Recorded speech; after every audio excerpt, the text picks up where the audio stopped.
बिस्मिल्लाहिर्रहमानिर्रहीम, अस्सलाम वालेकुम। आप सभी को खुश आमदीद। मैं हूं सलमान मिर्ज़ा और आप देख रहे हैं मेरा यूट्यूब चैनल और Facebook page sum up with Salman Mirza. क्या हाल है हुजूर, कैसे हैं आप लोग? मैं उम्मीद करता हूं, दुआ करता हूं आप जहां हो खैर वाफियत से हो, सेहतमंद हो, तंदुरुस्त हो। और ये वीडियो देखने के लिए आपने अपना कीमती वक्त निकाला है हुजूर वाला। वीडियो के आगाज़ में तहे दिल से आप सभी का मैं शुक्रिया अदा करता हूँ। जनाब, ये मासूम से लड़के की तस्वीर जो अपनी स्क्रीन पर आप मुलाहिजा कर रहे हैं, ये पेशे के एतबार से एक इंजीनियर है, अपने माँ बाप का इकलौता बेटा है। और 8 दिसंबर की रात तकरीबन 2 बजे के करीब ये अपने घर से 8 बोरियां लेके नीचे उतरता है। ये 8 की 8 जो बोरियां होती हैं, ये सीमेंट की बोरियां होती हैं, लेकिन किसी को नहीं पता होता कि सीमेंट की बोरियों के अंदर बेसिकली बंद किया है। ये 8 बोरियां लेके नीचे उतरते हैं और अपने गाड़ी के अंदर इन 8 बोरियों को रखता है। और ये वही गाड़ी है जो इसके बाप ने अपने इकलौते बेटे को बड़ी मोहब्बत से, बड़े प्यार से, बड़े चाह से दी थी कि उसका बच्चा बसों के धक्के ना खाए, रक्शे टैक्सी के चक्कर ना लगाए, बसों के धक्के ना खाए और अपने काम पर गाड़ी से जाए और गाड़ी से वापस आए। लेकिन उस बाप को नहीं पता था कि एक दिन उसका यही बेटा उस अपने बाप के टुकड़े करके पहले बेदर्दी से कत्ल करता है, कत्ल करने के बाद लाश के टुकड़े करता है और अपने सिर्फ बाप की नहीं, अपनी मां की भी लाश के टुकड़े करता है। इसी गाड़ी के अंदर उसको बंद करता है और उसके बाद गाड़ी चलाना शुरू कर देता है। एक लंबी ड्राइव पे चला जाता है। 70 किलोमीटर ड्राइव करने के बाद ये गाड़ी एक नहर के पास आके रुकती है। नहर कह लें, नदी कह लें। और वहां पर ये शख्स उतरता है और एक एक करके तमाम बोरे ये पानी के अंदर फेंक देता है। उसके बाद ये आगे जाता है। रात के 2 बजे का वक्त है, सर्दियां चल रही हैं और उसके बावजूद ये अपने जहन में, अपने सर में इसको इतना गुस्सा चढ़ा हुआ होता है कि ये ठंडे पानी से नहाता है और उसके बाद घर आता है और अपनी नॉर्मल की जिंदगी गुजारना शुरू कर देता है। ये अपनी नौयत का इतना खौफनाक, इतना दर्दनाक वाकया है कि मैं इसकी वजूहात आपको बताऊंगा ना, यकीन जानिए आपके रोंगटे खड़े हो जाएंगे। आपको अंदाजा होगा कि इसी दुनिया के अंदर, जिस दुनिया में मैं और आप रहते हैं, किस तरह के लोग आबाद हैं, किस तरह के लोग हैं जो अपने माँ बाप को एक छोटी सी वजह से ना सिर्फ कत्ल करने से दरेग नहीं करते, उनकी लाश के टुकड़े करते हैं और टुकड़े करने के बाद फेंक के चले आते हैं और कोई पुरसाने हाल नहीं होता। अब मैं वाकया पूरा बयान करता हूं, आपने पूरा वाकया सुनना है और कमेंट सेक्शन में अपनी राय का इजहार जरूर करना है। जनाब, ये वाकया है भारत का और 8 दिसंबर का ये वाकया है। ज़्यादा पुराना वाकया भी नहीं है। बेसिकली होता ये है कि ये माँ बाप का इकलौता बेटा होता है। इसकी 3 जो है ना वो बहनें भी होती हैं। एक बहन की शादी हो चुकी है, 2 बहनें गैर शादीशुदा होती हैं और अपने माँ बाप के साथ रह रही होती हैं।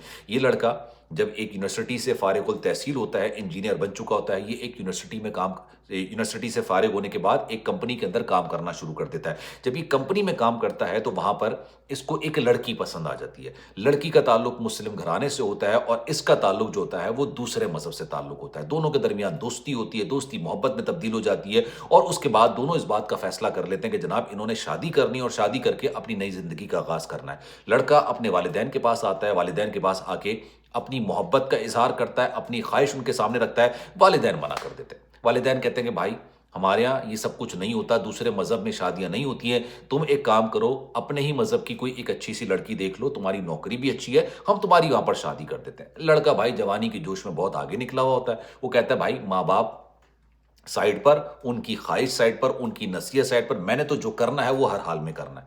ये जाता है, उस लड़की से शादी कर लेता है, माँ बाप को छोड़ देता है, अलग रहने लगता है और उस लड़की से शादी करने के बाद एक अपनी घर गृहस्थी बना लेता है। वहां पर इसके 2 बच्चे भी पैदा हो जाते हैं और उसके बाद ये अपने माँ बाप के पास फिर एक वक्त ऐसा होता है कि फिर अपने माँ बाप के पास वापस आता है। कहता है कि मैं आपके बगैर भी नहीं रह सकता, आपसे मोहब्बत भी बहुत ज्यादा करता हूं। माँ बाप कहते हैं ठीक है भाई, हम तुम्हें अपने घर में रखने को भी तैयार हैं, हम तुम्हें माफ करने को भी तैयार हैं। हम चाहते हैं कि तुम हमारी पसंद की लड़की से शादी कर लो, लेकिन उसके लिए तुम्हें उस लड़की को छोड़ना पड़ेगा। ये बंदा जिसको, जो ना अपने माँ बाप का वफादार, ना उस औरत का वफादार जिससे इसने शादी की थी, ये अपने माँ बाप की बात को तस्लीम कर लेता है। कहता है ठीक है, मैं उस लड़की को छोड़ने के लिए तैयार हो जाता हूँ। ये वापस अपनी बीवी के पास आता है और कहता है कि भाई देखो, मैंने तुम्हें मोहब्बत में आके, जवानी के जोश में आके तुमसे शादी कर ली थी, बच्चे भी पैदा कर लिए, लेकिन हकीकत यह है कि भाई मैं अब अपनी जिंदगी तुम्हारे साथ जीना नहीं चाहता। मैं तुम्हें अलहदगी इख्तियार कर मतलब मैं तुमसे अलहदगी इख्तियार करता हूँ, उसके बाद मैं अपने वालिदैन के पास चला जाऊंगा। लड़की ये कहती है कोई मसले की बात नहीं है, अगर आपने अलहदगी करनी है कर लीजिए, लेकिन भाई ये घर का जो खर्चा है, बच्चों का जो खर्चा है, ये आपने देना पड़ेगा। आपको पता है ना कि अगर मियाँ बीवी अलग होते हैं तो फिर एलिमनी आपको अच्छी खासी भरनी पड़ जाती है। अब ये कहती है औरत, जो इसकी बीवी होती है, कहती है कि ठीक है तुम मुझे इतने पैसे दे दो, उसके बाद तुम अलहदगी भी इख्तियार कर लो, बच्चों का खर्च भी देते रहना, घर के मामलात भी देखते रहना और तुम अपनी ज़िंदगी जीना, मैं अपनी ज़िंदगी जीऊंगी, मुझे तुमसे कोई सरोकार नहीं होगा। ये प्रपोजल लेके अपने माँ बाप के पास दोबारा आता है और कहता है कि आपका ये जो घर है, जहां पर इसने अपने माँ बाप को बेदर्दी के साथ कत्ल किया। ये जो घर है, एक काम करें, आप इसको बेच दीजिए, आधे पैसे मुझे दीजिए, मैं अपनी बीवी को दूंगा, उससे अलहदगी इख्तियार करूंगा और अल्लाह अल्लाह खैर से अल्लाह, जिंदगी फिर आपके मुताबिक जी लेंगे। माँ बाप कहते हैं कि भाई तूने हमारी पसंद से तो शादी की नहीं थी, ना हमने तेरी शादी कराई, ना हम तुझे तलाक देने पर मजबूर कराए, तू खुद हमारे पास आया तो हम अपना घर बेच के तुझे पैसे क्यों दें। लड़के को आता है गुस्सा, ये माँ बाप उसको मना कर देते हैं, भाई हम तो तुम्हें 1 टका भी नहीं देंगे, तुम्हें रहना है रहो, नहीं रहना नहीं रहो, तुम्हें तो तुम हमें एक जमाने पहले छोड़ के जा चुके थे, तो हम तो भाई तुम्हारे बगैर जीना सीख चुके हैं, तुम हमारे पास पलट के वापस आए हो। अब ये लड़का गुस्से में इतना आता है कि ये अपनी वालिदा के सर पे एक, कहते हैं ना, जोरदार आला होता है, उससे एक जोर से वार करता है, जर्ब करता है अपनी माँ के सर पे। माँ के पैरों तले जन्नत होती है और इसका ताल्लुक मजहब से नहीं है भाई, हर मजहब के अंदर माँ का तकद्दुस, उनका मकाम, उनका मर्तबा बहुत ऊंचा होता है। लेकिन जनाब, ये उनके सर पर वार करता है और जब वार करता है माँ तड़पने लग जाती है। बाप देखता है कि भाई बेटा तो आपे से बाहर हो गया, ये गुस्से में पागल हो चुका है और हमारी जान को खतरा हो चुका है। ये फोन उठाते हैं और कॉल मिलाते हैं। जैसे ये कॉल मिलाते हैं, जो लड़का होता है वो दोबारा आके इस पर हमला करता है। अब बाप ने किसको कॉल मिलाई है, ये मैं आपको भी थोड़ी देर के अंदर पूरी डिटेल्स बताता हूँ। ये आके उस पर हमला करता है, बाप को भी मारता है। अब ये दोनों की लाशों के सिरहाने बैठ के ये देख रहा होता है कि यार मेरे माँ बाप मर गए हैं या बीवी जिंदा है या जान अभी भी बाकी है, क्योंकि उनको लग रहा होता है कि शायद सांस चल रही है। ये फिर रस्सी लेकर आता है, माँ का गला घोटता है, बाप का गला घोटता है और उसके बाद इसके घर के अंदर कंस्ट्रक्शन का काम चल रहा होता है। ये सब कुछ रात का टाइम है, ठीक है। इसको कंस्ट्रक्शन का काम, उसको पता होता है कि मेरे घर के अंदर औजार ऐसे पड़े होंगे जिससे मैं बासानी अपने माँ बाप के जिस्म के टुकड़े करूंगा, उसके बाद मैं फेंक कर आऊंगा, किसी को कानो कान खबर तक नहीं होगी। ये जाता है, आरी वारी लेकर आता है, औजार लेकर आता है, माँ के जिस्म के टुकड़े करता है, बाप के जिस्म के टुकड़े करता है। घर के अंदर कंस्ट्रक्शन का काम हो रहा है तो सीमेंट की बोरियां भी होती हैं, बोरियां लेकर आता है, बोरियों के अंदर दोनों माँ बाप के जो टुकड़े हैं उनको भरता है। वो अंदाजा लगाइए कि किस कदर वहशी तबीयत का, वहशी सोच का, गंदगी की सोच का ये मालिक था। उसके बाद जो गाड़ी बाप ने अपने बच्चे को मोहब्बत में, प्यार में, कि भाई ये धक्के ना खाए बसों के, रिक्शा टैक्सी के चक्कर ना लगाए, जो गिफ्ट दी हुई होती है, उसी बाप के टुकड़े जो है ना उसी गाड़ी के अंदर वो भरता है और उसके बाद वो 70 किलोमीटर का फासला तय करता है और जाके इनकी लाशों को नदी नालों के अंदर फेंक कर नहाता है उसी पानी के अंदर और उसके बाद घर चला जाता है।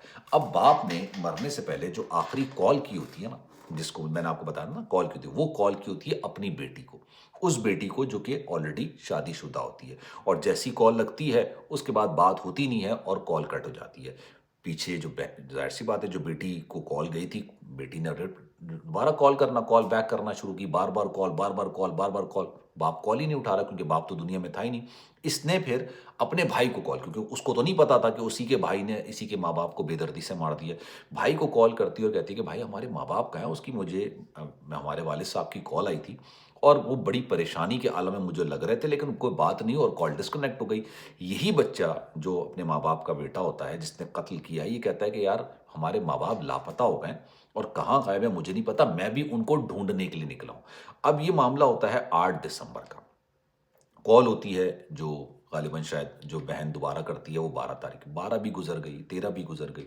जब कुछ नहीं पता चलता तो 14 तारीख को जो बहन होती है वो पुलिस के पास जाती है और अपने भाई समेत अपने माँ बाप की भी, क्योंकि माँ बाप का पहले कंसर्न होता है, भाई का भी कंसर्न होता है, माँ बाप समेत अपने भाई की गुमशुदगी की रिपोर्ट दर्ज कराती है और कहती है कि जनाब मेरा भाई भी गायब है और मेरे माँ बाप भी गायब है, क्योंकि भाई भी उसके बाद से गायब हो जाता है, अपनी बहन के कॉल को रिस्पॉन्ड नहीं कर रहा होता है।